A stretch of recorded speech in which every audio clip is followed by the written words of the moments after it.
Passemos agora ao estudo sobre o Evangelho de Marcos.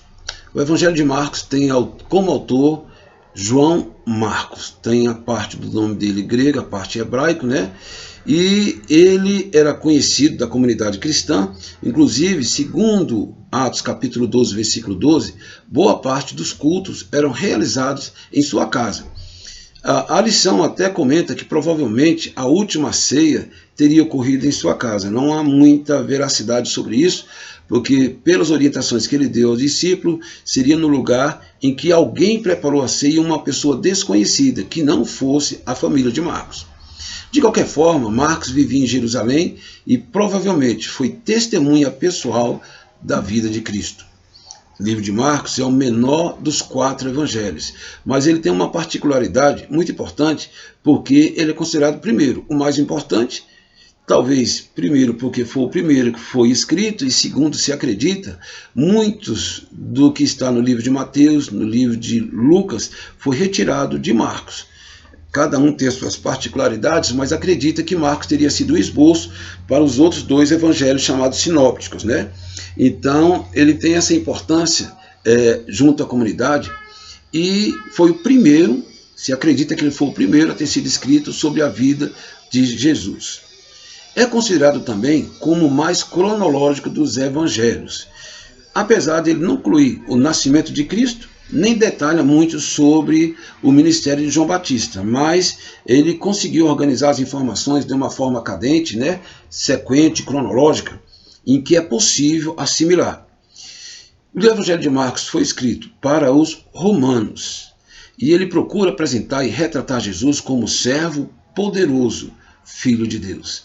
Servo poderoso, filho de Deus, enfatizando seus milagres, suas obras, acentuando o poder do Espírito Santo, falando pouco sobre o discurso de Jesus. O livro de Marcos não é um livro de discurso, ele foi escrito para a comunidade romana e na visão romana, que envolvia agilidade, que envolvia muita ação, conferindo grande importância às obras de Cristo e também dando uma grande ênfase também na sua crucificação e a sua ressurreição.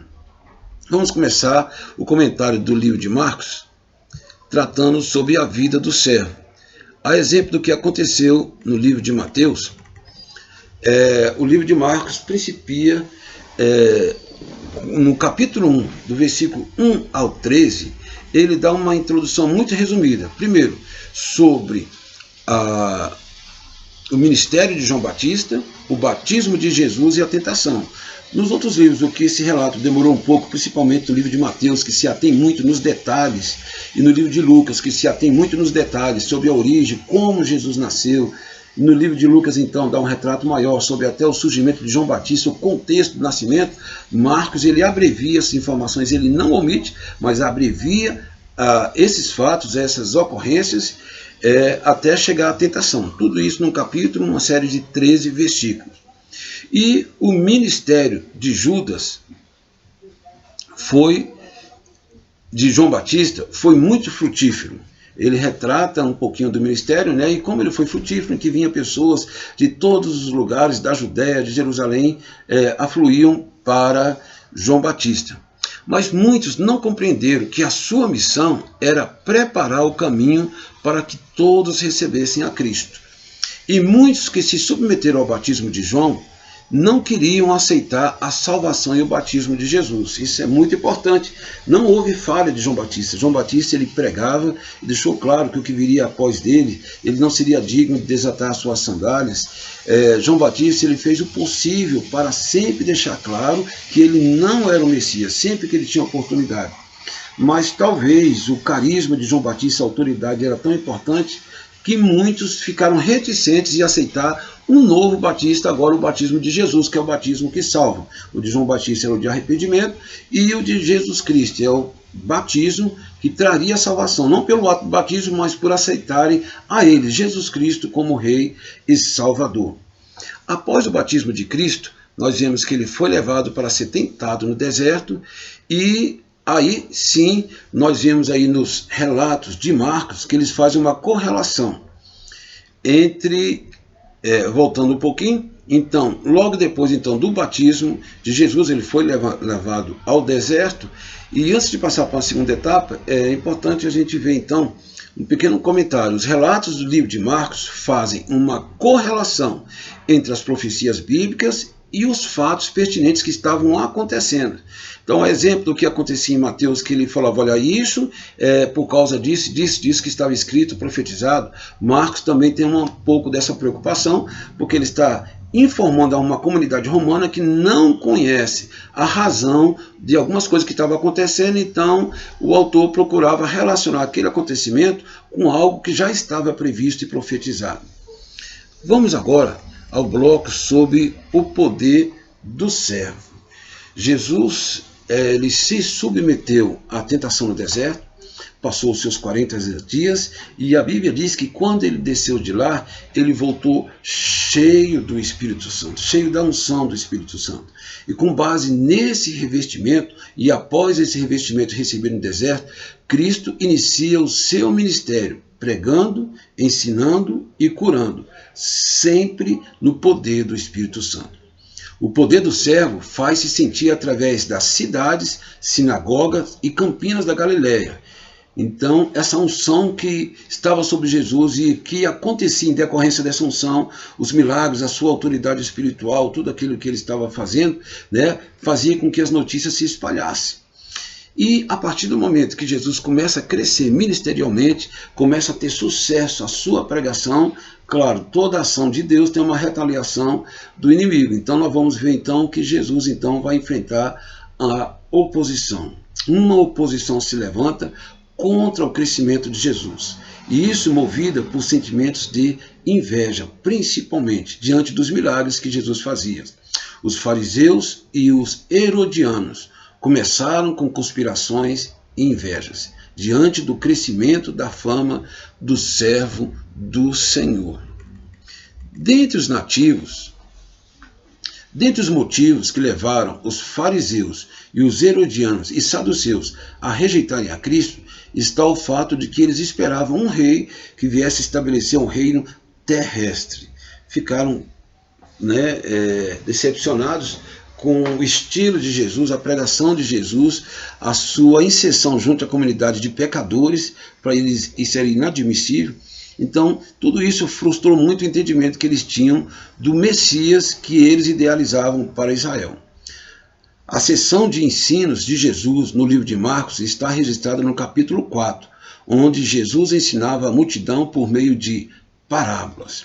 Foram 4 parábolas: parábolas da semente, parábola da candeia, parábola do grão de mostarda e parábola do semeador. Então ali é o capítulo da parte mais discursiva de Jesus. Lembrando que Atos não é um livro que se preocupa com isso. Ele é um relato das ações, dos feitos de Jesus. Mas no capítulo 4 nós temos essa inserção. Mesmo os judeus, de maneira geral, rejeitavam a mensagem de Jesus, a despeito das inúmeras curas, milagres e maravilhas. A Bíblia diz que o Senhor se admirou em Nazaré e ele não podia fazer muitos milagres porque eles não criam. Então não era só a liderança religiosa que desconfiava e não aceitava, até o próprio povo também rejeitava a Cristo. Nesse sentido, como parte da missão de Jesus, ele saberia que haveria de voltar e ele tinha que deixar um grupo de pessoas prontas, que seriam seus discípulos. Então nós vamos ver aqui a preparação dos discípulos, preparação no ministério. Primeiro, ele delega poder aos discípulos e os comissiona de 2 em 2 com a orientação de que expulsassem os espíritos imundos e que também, no sinal de dependência e confiança em Deus, fossem desprovidos de qualquer bem, de qualquer suporte. Não podiam levar bolsa, não podiam levar alforje, não podiam levar 2 sandálias, roupa era só aquela também, ou seja, bagagem não podia levar. Eles deveriam ir da maneira que estavam, num sinal isso para a edificação da fé deles, que Deus haveria de suprir a sua necessidade. E orientou também uma coisa muito importante: vocês não vão buscar as melhores acomodações, será a casa que os receberem, essa casa vocês vão ficar, e vão ficar até o final. Isso é importante, para eles não ficarem pulando de casa em casa querendo buscar melhores acomodações, mas serem gratos pela casa que o recebeu. convoca e orienta os seus seguidores que para segui-lo seria necessário negarem-se a si mesmo e carregar sua cruz. Jesus sempre deixou claro que seguir a ele envolve renúncia. Ele mesmo renunciou, deixando o céu, deixando a sua glória, tomando a forma de homem e se humilhando. Era necessário que os seus seguidores tivessem o mesmo sentido de desprovimento e esvaziamento. Quem quiser seguir a Cristo deve negar a si mesmo, e então poderá seguir, carregando a sua cruz. Jesus ele revelou com mais clareza sua identidade e a finalidade da sua vida, a fim de preparar os discípulos para prosseguir na obra. Em que momento que Jesus revelou isso? Com muita clareza, principalmente no Monte da Transfiguração. Ali estavam Pedro, Tiago e João, em que eles viram aquele momento que o Senhor se transfigurou, viram o momento também que a nuvem e a voz de Deus se manifestou naquele momento, deixando claro que o Senhor deixando claro para ele: este é o meu filho amado, a ele ouvir. Naquele momento, então, eles tiveram a plena certeza de quem era o Jesus que eles estavam servindo, a natureza daquele Jesus. Mas Jesus ordenou que eles silenciassem com relação àquela experiência e só contassem depois da sua ressurreição. O propósito, então, da sua transfiguração foi mostrar a sua glória divina e testemunho da sua divindade. Logo após, Jesus falou do plano divino, que incluía sua rejeição, morte e sofrimento. É um pouco paradoxo, né? Porque ao mesmo tempo que o Senhor permitiu, e isso confundiu a cabeça dos discípulos, o Senhor permitiu que eles conhecessem Jesus na sua essência, e ao descer do monte, o Jesus que transfigurara logo atrás, estava falando que, apesar do seu poder e da sua glória, que era necessário que ele morresse de uma morte muito humilhante, né? Que ele fosse ali espancado pelos homens. Pedro, né, na sua incompreensão, falou, não sabendo que na verdade foi uma sugestão maligna. Pedro falou com o Senhor: Senhor, isso, tem misericórdia de ti mesmo, isso não acontecerá. Ao que Jesus o repreendeu, o que estava agindo na mente dele, que era Satanás, né? Mas, por fim, fazia parte do cronograma de Deus a sua morte. Vemos que depois dos muitos feitos de Jesus, Jesus está agora encaminhando para a sua crucificação, para cumprir o seu mandato da parte de Deus, que era dar a sua vida em resgate de muitos. Assim como no livro de Mateus, ele também entra em Jerusalém e da mesma forma o povo que o aclamava, Jesus discerniu que eles não aclamavam como Messias, mas como um político ou um militar. Por isso, não se apresentou como conquistador, mas com humildade assentado no jumentinho, representando a paz. Isso não atendeu os anseios do povo, que queriam um libertador. Jesus deixou claro: o meu reino não é deste mundo. Alguns dias depois, a mesma turba, como nós falamos anteriormente, que aclamava Jesus, e com muita euforia, estaria dizendo para ele: crucifica-o, crucifica-o. Apesar da oposição crescer, seus adversários fracassaram ante a sabedoria e o poder de Deus, sempre fazendo menção das Escrituras. Isso é importante, que a oposição crescia e procurava, com argumentos das Escrituras, contradizer Jesus. Mas Jesus, como ele é o autor das Escrituras, como ele é o Rei dos Reis, ele é o Senhor, ele é a suprema sabedoria, mestre dos mestres, Jesus respondia com toda a sua sabedoria e desmontava qualquer argumento que eles tinham. Com certeza isso atraía mais a ira dos seus inimigos. E para isso Jesus sempre usava as Escrituras, que naquele caso, o que para nós hoje é considerado o Antigo Testamento. Como demonstração do seu zelo pela casa, Jesus, indignado, ele expulsou os vendedores ali do templo do Senhor. Ele estava ali demonstrando a sua indignação, porque aquela casa é chamada casa de oração, e ele diz: a minha casa é chamada casa de oração. Ele assume propriedade daquela casa e o seu desgosto com o que estavam fazendo nela. E nada impediu, Jesus estava obstinado a cumprir a sua missão. Nada impediu de levar à frente sua missão de morte pelos pecados da humanidade, mesmo em meio a muita dor, humilhação, sofrimento. infringido por aqueles a quem Cristo um dia morreria por eles. Então Jesus, ele resignadamente, ele discernia os homens, a sua cegueira espiritual, por isso ele via que mesmo aqueles que estavam sendo seus algozes, poderia ser um que um dia se arrependesse e se arrependendo encontraria um perdão de Deus. Por isso ele não hesitou em sofrer mesmo por aqueles.